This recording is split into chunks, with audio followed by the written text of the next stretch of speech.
my friends, welcome to another video in the Truth series. If you haven't seen any of my videos on the Truth series, usually these are about YouTube related topics and things that people don't really talk about on YouTube for one reason or another.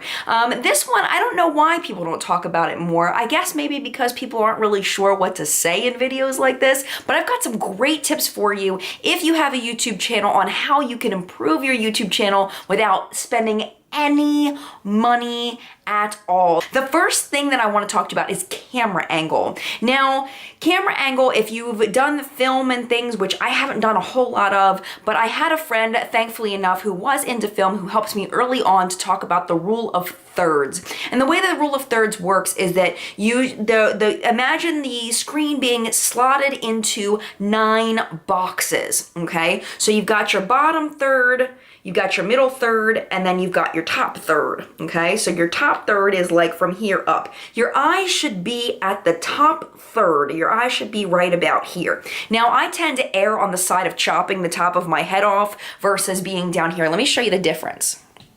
If I pull my camera up like this, hello, my friends, welcome to YouTube. I want me to be the focus, not my background. And that's a mistake a lot of people make, is they have these really cool backgrounds. Maybe they've got giant nail polish displays or lots of makeup or lots of jewelry and things, and they want to show off everything in the background. But you have to remember, to get the camera back right, you have to remember that you are the focus, not your background. So keep your face being what is most important. The other thing I want to talk about also is your background. Now, background is something that I've struggled with since the beginning of this YouTube channel. I've had trouble. I was filming outside for a little while. I feel like I'm still not in the right spot. That's what I get for messing with it. Okay, but I was even filming outside for a while because I couldn't get natural lighting in my home. I didn't have a lot of windows in the house that I was living in right before I moved not too long ago. I moved in the summer, and there was just no natural light. So I did the best I could with my background, but without spending any money, it's really difficult to get a nice background sometimes. So do what you can. Clean up your background. I've been watching a lot of videos lately and flipping through a lot of newer YouTubers who just have mess in the background. Just mess everywhere. There's clothes on the floor, the closet doors are open, there's, just junk everywhere, a towel hanging from the door. It's like some people, not necessarily me, but some people are very turned off by when they see clutter in the background. So try to keep your background neat and clean, even if it's more simplistic. I think it's better to err on the side of simplicity for your background rather than having it be messy in the background. Because again, like I was saying, you need to be the focus of your video, not your background. Another thing that I want to talk to you about is looking at the camera. When you're first starting off, it's really easy to keep looking at the monitor. My monitor's up here. When I first started, my monitor was over here, and it was really hard for me not to look at the monitor because I want to be in frame. So I want to look at my monitor to make sure that I'm in frame. But the problem is then you lose that connection with your audience, because right now it feels like I'm talking to you. I'm talking to a camera lens, but it looks like I'm speaking to you because I'm looking at you, because you are what's important right now, is that we're having a connection right now. Do you feel it? Do you feel this warm connection we're having? I know I do. So that's really, really important to connect with your audience. They can feel like they can relate to you. If you're constantly looking like this, or like this, it's a lot harder to relate. Even some really big YouTubers, I catch a lot looking away from the camera lens all the time. And that's just something that gets better with practice. Another thing is your tone of voice, okay? A lot of people, when they get on YouTube for the first time, they're nervous, maybe not sure of themselves, not feeling very confident. My dog's in the background, excuse his little jingly jangly. When you first start on YouTube, it's hard to have a lot of confidence because it's an uncomfortable situation sitting here talking to an inanimate object, which is what we're essentially doing. And it's easy to get nervous and tense up and this is my Ipsy bag that I got in the mail. It's very nice. It has lots of stars on it. and it's very nice bag. And then in my Ipsy bag this month, if you're not excited about the product, the people who are watching aren't going to be excited about it either. You have to be you show emotion toward what you're doing. Whatever you want your audience to feel, that's what you want them to feel in your voice. You have to feel the way you want your audience to feel about it. If you're bored, your audience is going to be bored. Same thing about watching your tone and making sure you're not predictable in your tone. If you watch my What's Up and Makeup news show, my tone is extremely predictable because I'm doing like a newscaster voice. That's not my natural voice. But a lot of times you'll see people when they review and they'll do the same thing. And this product here is a wonderful product. And their voice just goes woo, woo, woo. So I challenge you to look back at your videos and see if your voice is very predictable, and see if you're doing the exact same thing every time you show a product or every time you do a different part of your eye look or whatever it is. Try not to be predictable in the way you're sounding things. The way you're talking to the camera should be the way that you talk to your friends. Along with that, it really, really helps to prepare ahead of time, to know what you're going to be talking about ahead of time. And I've seen some bigger name YouTubers make mistakes on this as well, where they maybe get a product for review and then they open the box and they're like, oh, I got this for review. What's it called? I don't even know what it's called. It's called this, because they didn't even open the box before they started filming. So make sure you know what you're talking about, okay? If I'm going to talk about this palette, I need to know how much it costs. I need to know how many eyeshadows are in it. I need to know already what I think about this palette. Have solid information in my head about what I think before I begin filming. I need to know where this video is going. You don't want to over prepare. You don't want to script everything out because then you're going to sound ridiculous. But have a general idea of what you're going to say before you say it. Along those same lines, after you edit your video or after you film your video, watch it through and think, is this a video that I would watch? Is this a channel I would subscribe to? And if the answer is no, then you should go to the videos that you watch regularly. Take some notes on some things you really, really like about all the channels you subscribe. I'm not in any way suggesting that you copy anybody. That's not a good idea. But take some notes. Do you like the way that somebody, the way they do their application, the way they do their close-up shots? Maybe you like the way someone reviews. Maybe you like that they include prices. Maybe you like that they do close-ups of the products. Maybe you like that they try them on camera. Include those elements in your videos. The things that you like in videos, include those in your videos, and make sure your channel is a channel that you would personally subscribe to. And if you would personally subscribe to you, others will subscribe to you because you have good taste in makeup videos. I guarantee it. Because you're watching this video, which shows me you have good taste in makeup videos. I'm totally kidding. Your thumbnail is critical, absolutely critical in whether somebody's gonna click on that video or not.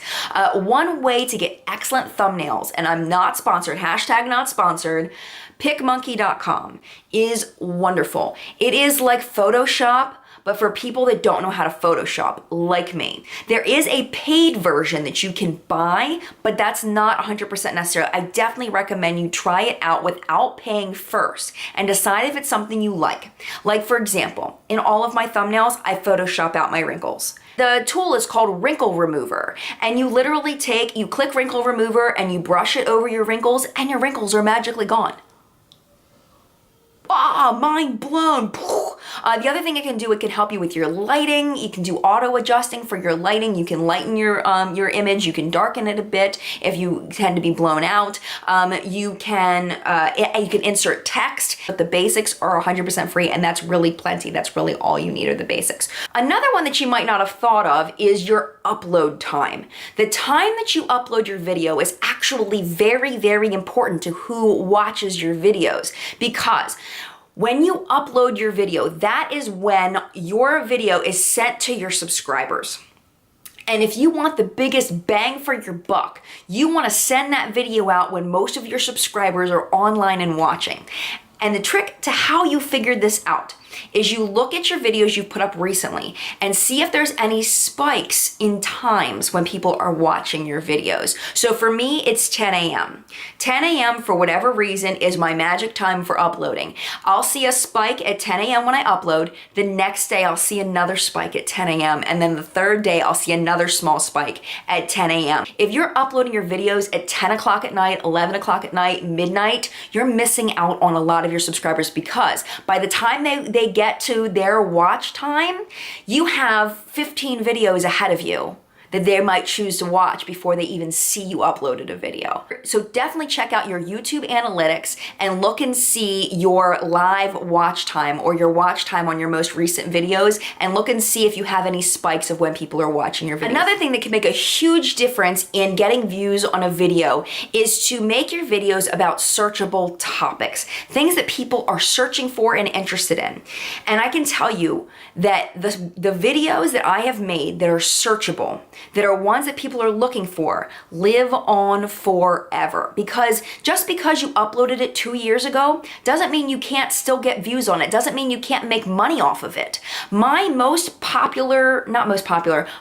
biggest money-making video that I have ever made in the history of my channel was one for Rose Wholesale. That is a Chinese clothing company that advertises on Facebook. They offered to send me some products for review, and I did an honest review of them. I hated everything, and I have made over $800 on that video. I made that video 2 years ago, and it is still consistently every month my most watched video.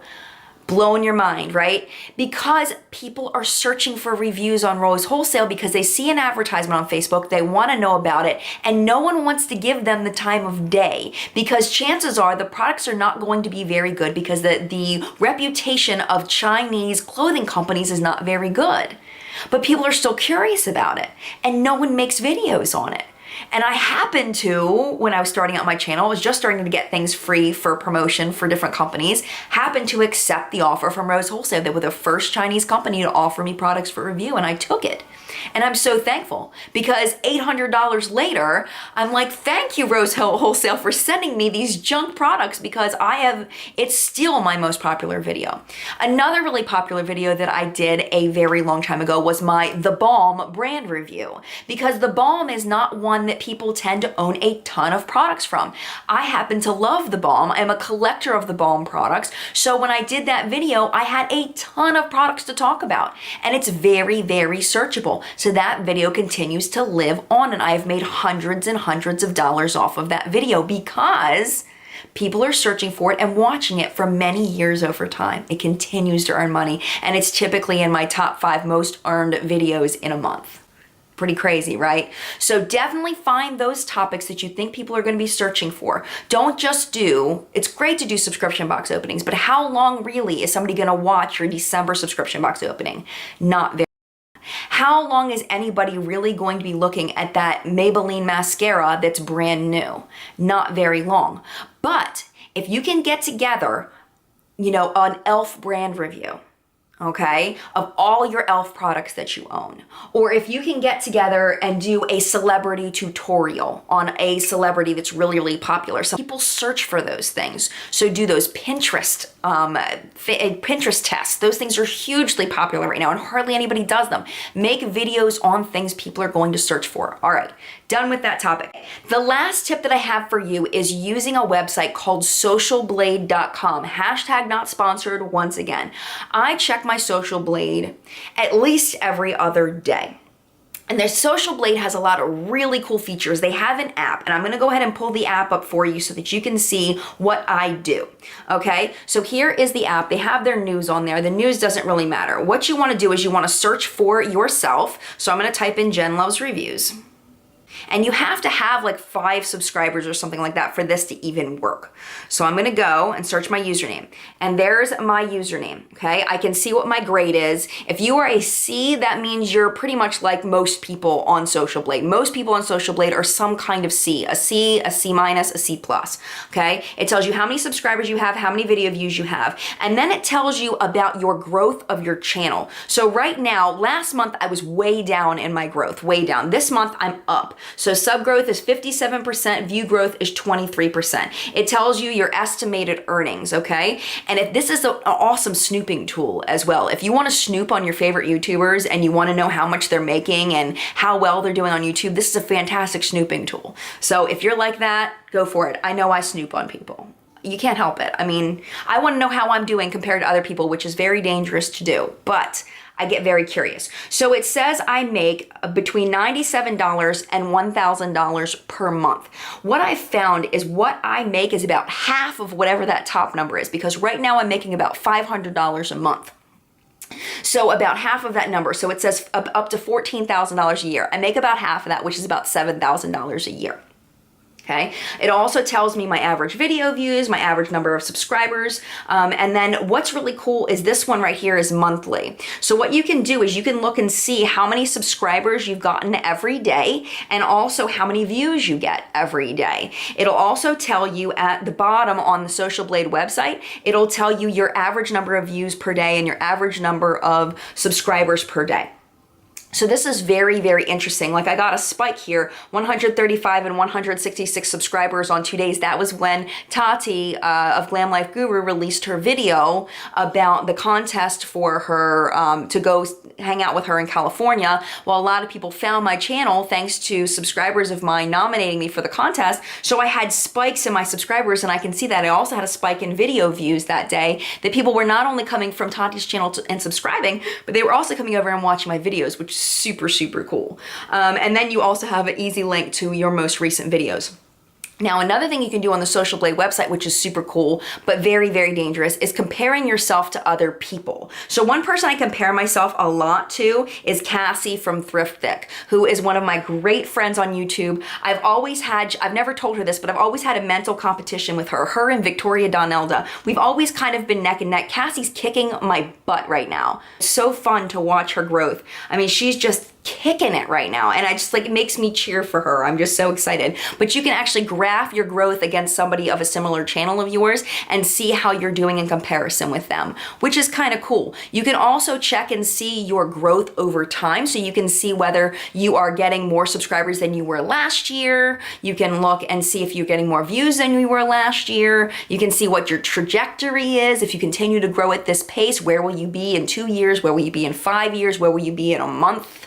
It's a really cool website. It's really, really cool. I really do feel like if you really want to track your YouTube growth, Social Blade is essential to finding out the best information about your channel. And snooping on other people is kind of fun too. So that's my advice, my top 10 things for how to improve your YouTube channel without spending any money. I hope you found this video helpful, and I hope it wasn't too long and long-winded, but I was really excited to make this video for you, and I think I just kind of went a little bit too long.